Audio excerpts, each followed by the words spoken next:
श्री शिवाय नमस्तुभ्यं। ध्यान से एकादशी है। स्कंद पुराण यहाँ तक कहती है कि इस कथा के चरित्र को जो श्रवण कर लेता है उसको 26 एकादशी करना भी नहीं पड़ती। इस एकादशी की केवल ये कथा सुनकर ही वो तर जाता है।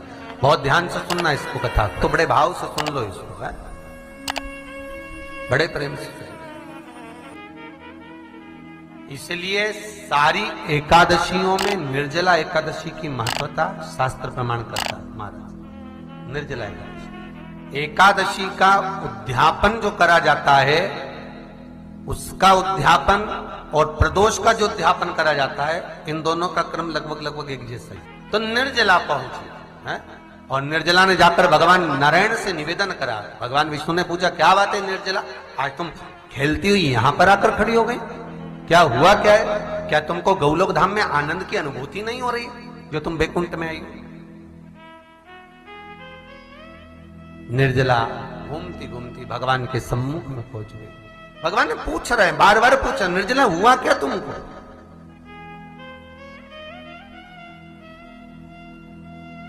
ए निर्जला, ए एकादशी, हुआ क्या है तुमको? क्या कारण है तुम्हारे यहां आने का, बैकुंठ पहुंचने का? बहुत ध्यान देना महाराज। शास्त्र कहता है सोमवार, मंगलवार, बुधवार, गुरुवार, शुक्रवार, शनिवार, ये देवता वो देवता सबके व्रत कर लो, सारे व्रत कर लो, पर ये व्रत आपको परमात्मा के धाम तक लेकर नहीं जा सकते, क्योंकि इनका जो पुण्य है वो मृत्यु लोक में आप थोड़ा सा भी गलत करते हैं तो पुण्य समाप्त हो जाता है। पर हिंदू धर्म के 3 व्रत ऐसे बता दिए जिन व्रतों का पुण्य समाप्त नहीं हुआ।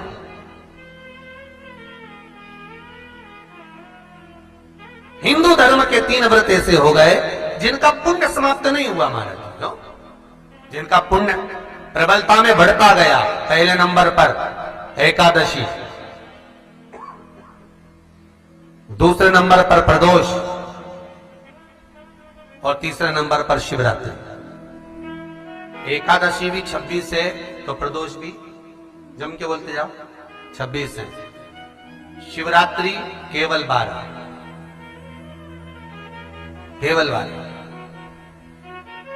और अगर अधिक मास की पड़ जावे तो ये 13, पर अधिक की आय तो 13 है। तो यहां शास्त्र कह रहा है कि 3 व्रत हमारे यहाँ जिनका पुण्य समाप्त नहीं हुआ, जिनका पुण्य प्रबल हुआ, बड़ा, इसलिए आज भी माता एकादशी का व्रत करती है। और एकादशी का व्रत कर कर अगर कोई जीवात्मा को देते हैं, कोई मर भी गया तो उसको एकादशी का दान देते हैं। एकादशी का उसको दान दिया है। महाराज निर्जला खड़ी पूछा, क्यों आई हो, क्या कारण? निर्जला आई तब लक्ष्मी मैया उठकर निर्जला के करीब में गई। निर्जला बहुत सरल थी निर्जला। कहते हैं कामा एकादशी सबसे लंबी है। कौन सी एकादशी? कामा। फिर मोक्षदा उससे नीची है महाराज। और निर्जला जो है बिल्कुल छोटा स्वरूप है। निर्जला का मतलब देखा जाए तो केवल 2 चोटी करी हुई है। मस्तक पर भोर लगा हुआ है निर्जला के, माथे पर बिंदी लगी हुई है निर्जला के, सुंदर गले में तुलसी की मालाएं पहनी है निर्जला, हाथ में जो हाथ फूल जैसी माताएं पहले पहनती थी, आपको ध्यान में होगा, ऐसा बड़ा फूल होता था, अंगूठियां पड़ी होती थी, हाथ में ऐसा लगा रहता है। तो निर्जला हाथ फूल भी तुलसी के धारण करी। बड़ा सुंदर स्वरूप है माता निर्जला का महाराज। छोटी है तो माता लक्ष्मी उनके पास में गई और निर्जला से जाकर पूछा, निर्जला तेरे आने का कारण क्या है, तू बता। नारायण आपसे पूछ रहे हैं कि क्यों आई हो, किस लिए आई हो, क्या है तुम्हारे आने का कारण? निर्जला ने कहा, मेरी विनती केवल इतनी सी है मां कि मैं ये चाहती हूं कि मैं जीव के प्राण छूटने के बाद उसके प्राणों को जिस समय मैं लेकर जीवात्मा के प्राणों को परमात्मा तक भेजूं, बैकुंठ तक भेजूं, गौलोक धाम तक भेजूं, उस बीच में मुझे ले जाते समय कई नरक भी बीच में पड़ेंगे, कई स्थान ऐसे बैतरणी आदि के स्थान बीच में आएंगे तो वो स्थान में मुझे रोका ना जाए, मैं सीधे भगवान के धाम पहुंच जाऊं। ऐसी कृपा, ऐसी दया। जितनी भी माताएं एकादशी का व्रत करती, बहुत ध्यान से सुनना आज की कथा को। शायद जिंदगी में मिली ना मिली, पर ये कथा का रिश्ता तो बहुत ध्यान से सुनना। स्कंद पुराण यहां तक कहती है कि इस कथा के चरित्र को जो श्रवण कर लेता है उसको 26 एकादशी करना भी नहीं पड़ती। इस एकादशी की केवल ये कथा सुनकर ही वो तर जाता है। बहुत ध्यान से सुनना इसको, कथा को। सबसे पहला नियम एकादशी व्रत का, सबसे पहला नियम है कि आप जिस दिन व्रत करो उसके एक दिन पहले भक्ति का संचार इस हृदय में करो।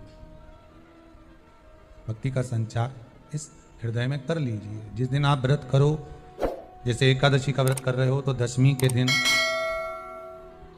शाम का समय जब आवे, रात्रि जब होने लगे, शाम का समय आवे और रात्रि का आप जब भोजन ग्रहण करो तो उस भोजन में कोई ऐसा पदार्थ ग्रहण मत करिए जिस पदार्थ के कारण आपकी एकादशी बिगड़ जाए। कोई बेकार भोजन में ग्रहण नहीं करना, श्रेष्ठ भोजन ग्रहण करिए दशमी। और एकादशी का दूसरा नियम बहुत ध्यान से सुनिएगा। जिस दिन आपकी एकादशी का व्रत हो उस दिन प्रयास करिएगा कि अपने हाथ से किसी भी वृक्ष की कोई पत्ती टूटे ना। अपने हाथ से किसी भी वृक्ष की, पौधे की, किसी भी वृक्ष की पत्ती अपने हाथ से ना टूटे।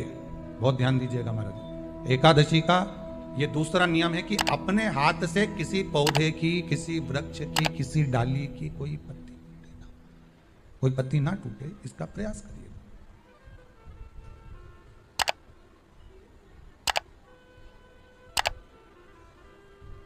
कितना सुंदर व्याख्यान कहा है, कितना सुंदर वर्णन है महाराज कि मात्र एकादशी का व्रत कर लेने पर, मात्र एकादशी का व्रत कर लेने पर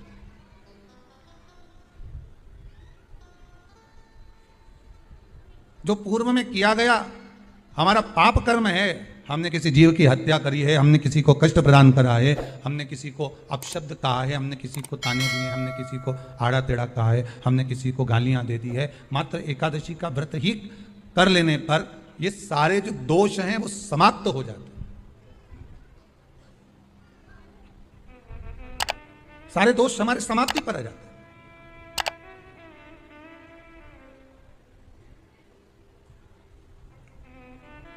अब एक विचार करिएगा थोड़ा सा अपने मन में, अपने चित्त में, अपनी वृत्ति में एक बात उतारिएगा। एक अपने मन में एक बात को उतार कर रखिएगा कि आप अपने पाप को, अपने पाप कर्म को जिस दिन क्षीण करने वाले हो, समाप्त करने वाले हो, अपने पाप को आप जिस दिन समाप्ति पर लेकर जा रहे हो, तो उसके एक दिन पहले आपको प्रसन्नता होना चाहिए कि नहीं होना चाहिए कि कल मेरा पाप कटने वाला है, कल मेरा पाप समाप्त होने वाला है। जो मैंने पाप कर्म करा है वो समाप्त होगा, जो मैंने पाप कर्म करा है वो कल समाप्त हो जाएगा। तो एक दिन पहले आपके चेहरे पर प्रसन्नता हो कि ना हो?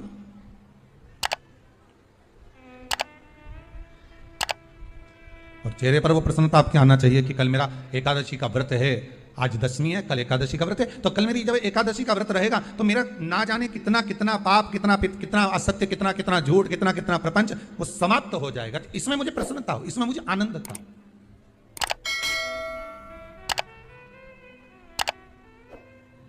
तो क्या कहा गया कि प्रयास करिएगा कि एकादशी के दिन कोई वृक्ष की, कोई डाली की, कोई कोपल की कोई पत्ती ना तोड़ी जाए। क्यों? तो कहा अगर उस पत्ती को हम तोड़ देते हैं, वृक्ष की पत्ती को या क्यारे में लगी हुई कोई डाली की पत्ती को हम तोड़ देते हैं तो एकादशी का पुण्य फल प्राप्त नहीं होता। एकादशी का कोई फल हमारे खाते में नहीं जाता, पुण्य फल प्राप्त। अब फिर भले तुम, चाहे तुमने मोरधन खाया हो, चाहे तुमने फिर चिप्स खाई हो, चाहे तुमने फिर व्रत का कितना ही सामान खा गए और तुमने सोचा कि आज मेरी एकादशी है, तो फिर उसका कोई फल प्राप्त नहीं, उसका कोई सुख प्राप्त नहीं आपको। फिर रहे हैं वो भी श्रवण करें। एकादशी के दिन बन सके एक बेलपत्र, उस बेलपत्र के मध्य भाग में बीच वाली पत्ती पर लाल चंदन और दोनों पत्तियों पर पीला चंदन, नीचे वाली दोनों पत्तियों पर पीला चंदन, बीच वाली पत्ती पर लाल चंदन और दोनों पत्तियों पर पीला चंदन। और इसी बेलपत्र के साथ में जो लाल चंदन वाला जो पत्ती है उस पर एक श्वेत पुष्प, सफेद फूल रखकर आप अपनी कामना कर कर, जब आपको जल चढ़ाते चढ़ाते 3 महीना, 4 महीना, 5 महीना, 6 महीना आपके हो जाए और बाबा देव अधिदेव महादेव को जल चढ़ाते चढ़ाते समय बीत जाए, तब बाबा से अपने दिल की बात कहने के लिए लाल चंदन, सफेद पुष्प, पीला चंदन दोनों पत्तियों पर अपने हाथ में लेकर कामना कर कर अशोक सुंदरी वाली जगह पर जब हम उसको समर्पित कर, अशोक सुंदरी वाली जगह पर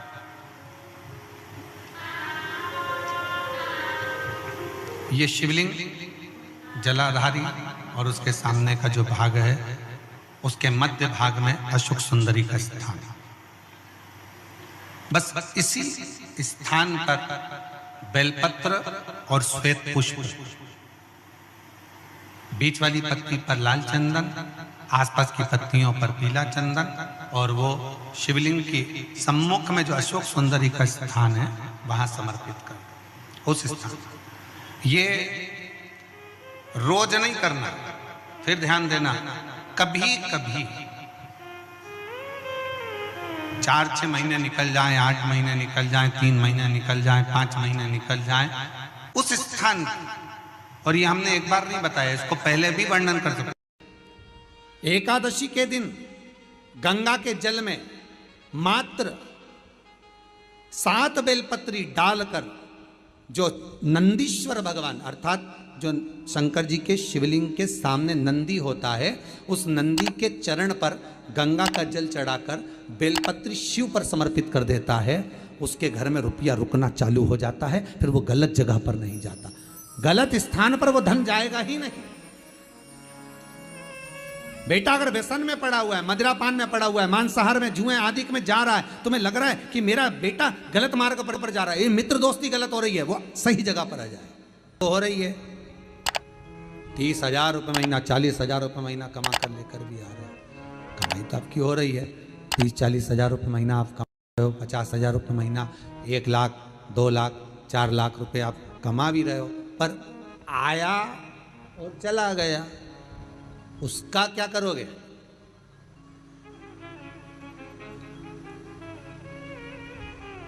उसका करना क्या है?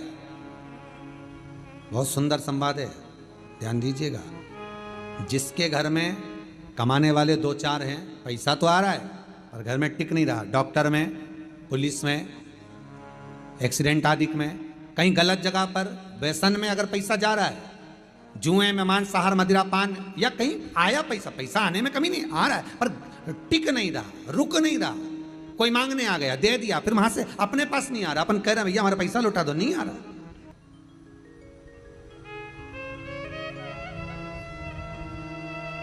करना है एकादशी।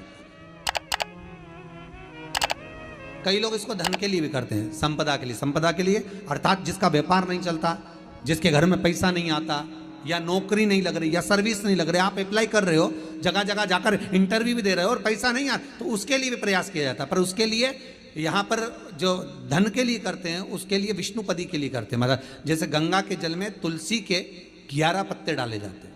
कितने पत्ते डालते हैं? 11 तुलसी के पत्ते डालते हैं, और उसको किसी भी नारायण के मंदिर में, राम कृष्ण शिव, शंकर नहीं, राम कृष्ण भगवान विष्णु, दत्त आदि जितने नारायण के मंदिर हैं, उस मंदिर में किसी भी पात्र में, एक छोटे से पात्र में उसको भरकर रखी आते हैं महाराज। उससे भी जॉब, सर्विस, नौकरी में सफलता प्राप्त हो जाती है, परंतु वो भी एकादशी को ही होता है। कुछ देर तक पात्र को रखा जाता है, फिर वही पात्र का जल किसी भी वृक्ष के नीचे डाल दिया जाता है, उससे भी नौकरी के लिए फायदा मिलता है। गंगा का जल कोई साधारण नहीं।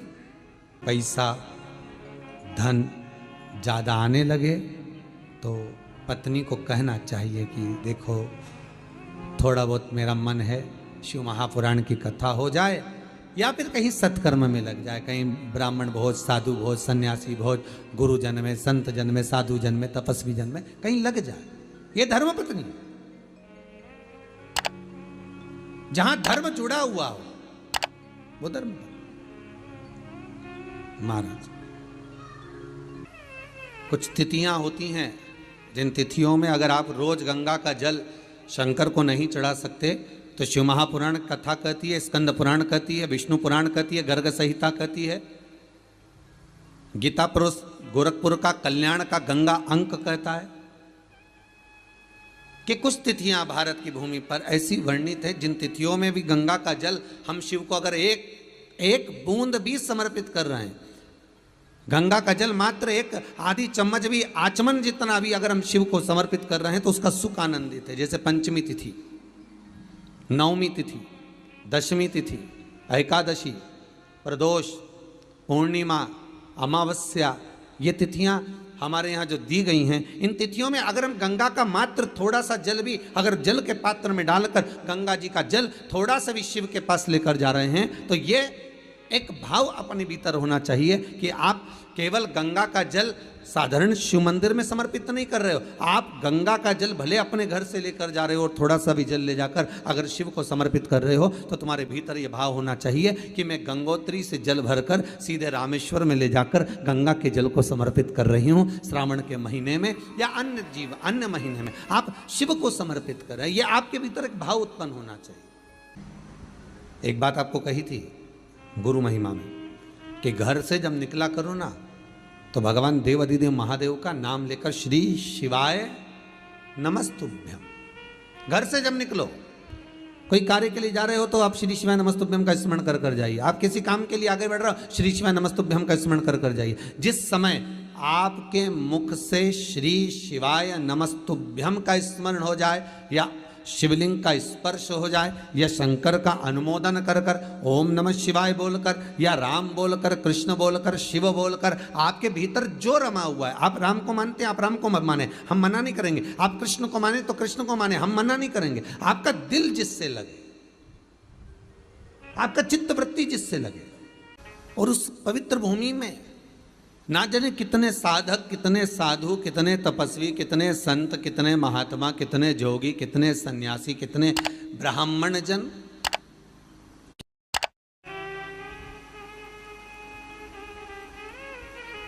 पवित्र भूमि,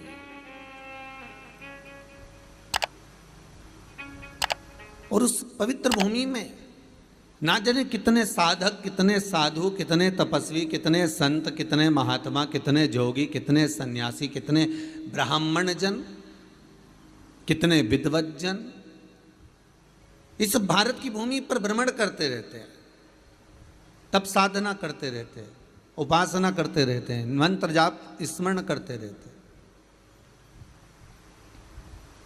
और जब उनका मंत्र जाप का फल इस भूमि पर प्राप्त होता है तो यहाँ की जो रज है, यहाँ की जो धूल है, यहाँ की जो माटी है, वो सुख का अनुभव करा देती है, एक आनंद का अनुभव करा देती है।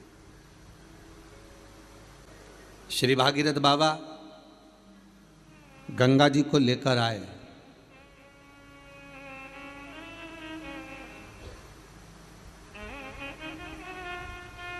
भागीरथ बाबा तो गंगा जी को लेकर आए 60,000 काकाओं के उद्धार के लिए, और वो गंगा भी बहती हुई गौमुख से लेकर चलते चलते चलते चलते वो गंगा भी कलकत्ता तक जब पहुंची है, गंगा सागर तक जब पहुंची है, तो उसके घाट पर, उसके तट पर, गंगा महारानी के किनारे पर जितने भक्त, जितने साधु, जितने सन्यासी, जितने साधक, जितने उपासक, जितने जीव रह रहे हैं, ये गंगा उनका कल्याण कर रही है। और जो उसकी शरणागति में जा रहा है, गंगा उसका उद्धार कर रही है। गंगा किसको संवारती है?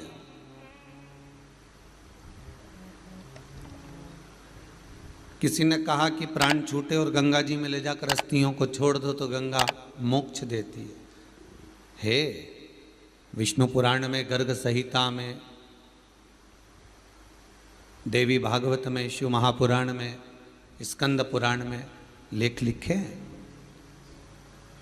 कि गंगा जी ने शंकर जी से वर मांगा था कि मेरे जल में जब तक जीव की अस्थियां पड़ी रहेंगी तब तक वो जीवात्मा वैकुंठ का भोग भोगेगी।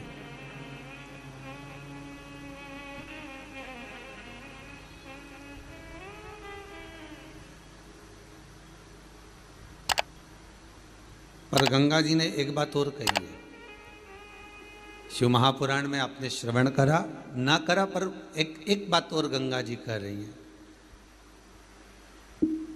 कि मैं तार दूंगी, मैं पापी से पापी जीव का उद्धार कर दूंगी, मना नहीं है। वैसे भी तो भारत की भूमि तो पावन पावन नदियां सारी की सारी जितनी वे हैं ये भारत की भूमि पर है,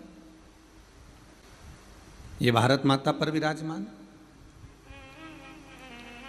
सारे के सारे पावन तीर्थ इस भारत की भूमि पर विराजमान है।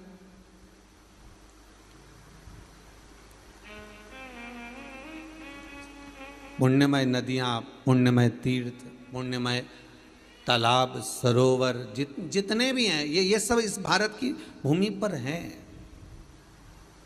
गंगोत्री में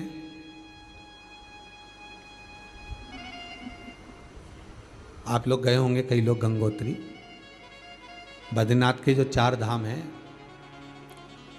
यमुनोत्री, गंगोत्री, केदार और बद्रीनाथ। विष्णु पुराण में कहा 3 तरह से मरे हुए व्यक्ति की गति नहीं है, उसको मोक्ष नहीं है। पहला पानी में डूब कर मरा हुआ, दूसरा सर्प के डसे से मरा हुआ, तीसरा स्त्री के हाथ से, नारी के हाथ से मरा हुआ व्यक्ति, इसकी गति नहीं है, मोक्ष नहीं है इसकी। इनकी गति केवल एक है, वो है शिव महापुराण की कथा। अगर कोई पानी में